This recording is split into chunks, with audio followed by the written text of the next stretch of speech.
Hello friends, welcome to the channel Physics by IITians.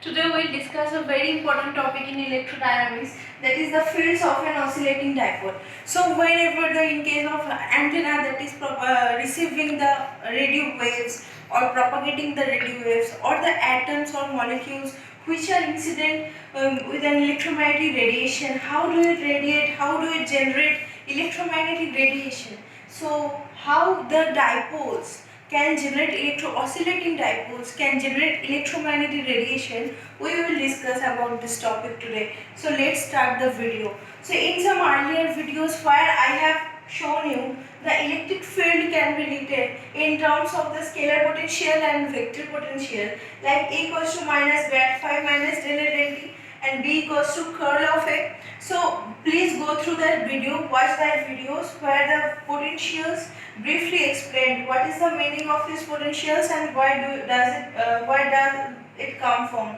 Okay, and then we have also solved the Maxwell equations in terms of potentials. So the scalar potential will be del square phi minus 1 by c square del 2 phi del t2 equals to, usually we see that whenever the wave equation is the left hand side, the right hand side usually be 0, and here the right hand side is not 0 because of the source term rho and j, where the rho is the source charge density and j is the source current density.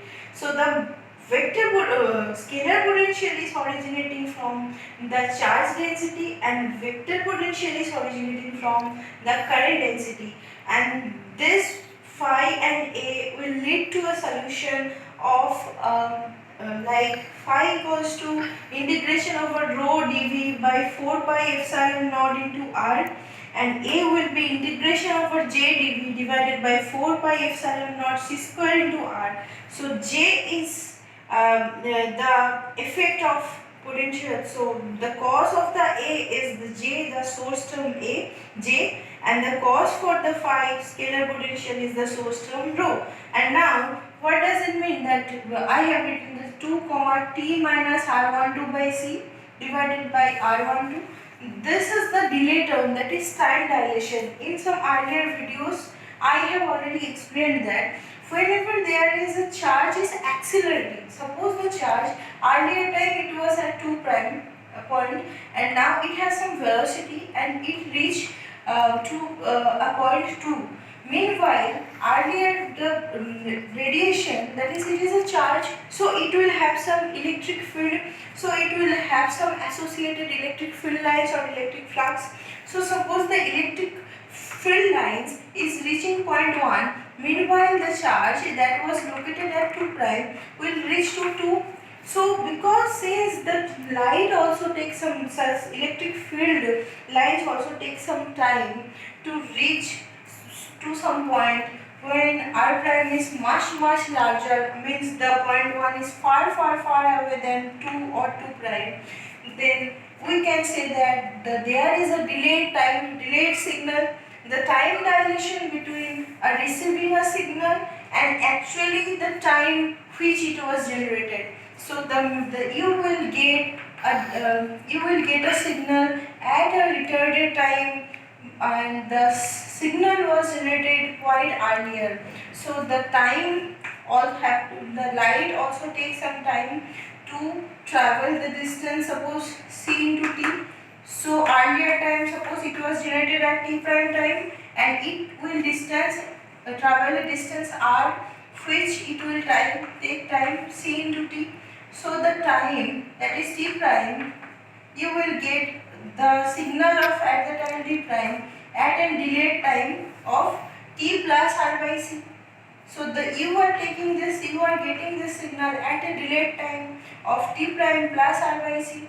So that's why the delay, that is t minus r by c term is introduced, and this delay term is actually responsible for the generation of the electromagnetic wave. So in single charges also we have discussed that whenever there are electromagnetic fields in case of single charge, that is accelerating towards a certain axis and the electric field will be generated, there will be curl in the electric field due to the acceleration of the charges, and the electric field lines will be proportional to 1 by r term, that is r is the distance. So between the source and the observer. So here also, in case of oscillating dipole, suppose there is an atom, okay, configuration of an atom, where there is electric charge in form of electrons, and you have also an ion.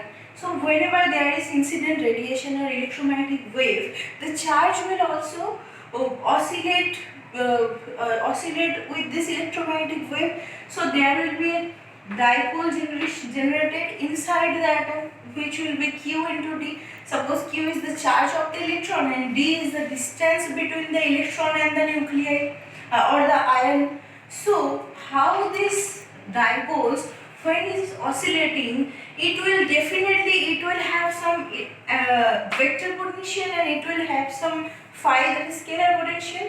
So how do you calculate the scalar potential, vector potential? From this we have to calculate the A. If we want to calculate A, we have to find the current density produced by these oscillating dipoles. So we have to find out the J dV term. Okay. So if you write this J dV term divided by R, you will get, this is totally non-relativistic approximation. So we are assuming that R prime and R, the distance is almost the same. Okay. So this is totally non-relativistic approximation, and this is totally classical electrodynamics. There is no quantum description, I am telling you. So just make it outside, that is R is making I make outside. So 1 by R, integration of J equals to, we can write that J equals to rho into V or V into rho into dV2. Now V into rho into dV, I can write it as a Q, the total charge, because it's the integration over rho into dV. So Q into V will be dP by dt. Okay, because Q into V is dx by dt. So suppose Q into x is the P. So Q into dx by dt will be Q into V. Okay, so Q into V will be P dot, because this will be dP by dt. So this term will give you the rate of change of dipole moment with time. So you get the magnetic vector potential for this oscillating dipole as 1 by 4 pi epsilon naught r squared P dot T minus R by C divided by R. Okay. Now, if we find out the magnetic field, what will be the magnetic field generated due to this due to this vector potential will be equals to curl of A. So suppose this oscillating dipoles is accelerating or have motion along z direction. Okay, so the magnetic field vector only has two components that will be non-zero, that is along Bx and along By. So you calculate the magnetic field and you will get it as B equals to 1 by 4 pi epsilon naught c square P dot plus R by C P double dot at T minus R by C cross R vector. Now I don't show you the derivation. Please go through any standard book like Feynman lectures. You can have the derivation there. Okay, because the derivation is too long. That's why I am telling you the physics of these two terms. The first term is giving you the nearby region magnetic field, that is, see, 1 by 4 pi epsilon naught c square into P dot cross R divided by R cube. Okay. So this will give you, as the Biot-Savart law, we can get dB equals to 1 by 4 pi epsilon naught c square J cross R by R cube into dV. So J here you can treat as P dot is the rate of change of the dipole moment, that is J is approximately, you can compare it with P dot, that is the current generating due to the change of the dipole moment with time. So this first term is the nearby region term, which is totally electrostatic term, that is there is no radiation term involving in this quantity. So the magnetic field will be, in case of nearby region, the Biot-Savart law is fully satisfied and electrostatics is fully satisfied at the nearby region, which are giving the magnetic field like this way. Now what do you mean by the second term? This is a term that is the dependence of P double dot cross R. This is a far region term, okay, and this will give you the radiation because P double dot. So P dot is the current, and suppose P double dot you take it as an acceleration term because dP by dt equals to q into v. Now take a total again a derivative of dP by dt. You will get ddt of v. So v dot, that is q into a. There is an acceleration term involving. So whenever there is an acceleration term, there should be a field that is generating, and it will be bent for this accelerating term. And due to the bending of the electric field lines, it will manifest itself as a electromagnetic wave. Okay, so this is the important term here, the P double dot term, and see here, this is P cross R. So the electromagnetic wave will propagate perpendicular to this field will be perpendicular to P double dot, that is acceleration, and cross R means the along the absorption. So this field lines, this magnetic field will be both perpendicular to the velocity or acceleration of the dipole and also to the propagation of the electromagnetic wave. So magnetic field vector, we also know that B is always perpendicular to K in case of electromagnetic wave, so which can be implemented easily from this cross product. Now what will happen with the electric field? Will it also be perpendicular to K vector?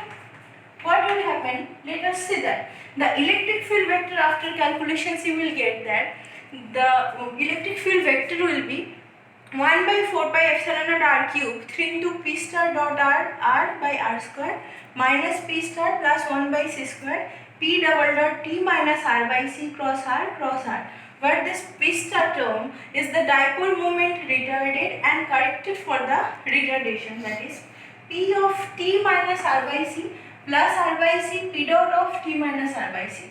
So see there, the dipole moment, the electric field you are receiving for the far region, there will be a retarded dipole moment term. So the p will be a function of not t but an earlier retarded time, that is t minus r by c. Now what does it mean? What does it mean the first and the second term? So whenever the r is large, this term will dominate, and for the dominating term, that is P double dot cross R, that is the electric field is proportional to P double dot. So the electric field is proportional again to the acceleration of the charges, and the direction will be the right angles to R.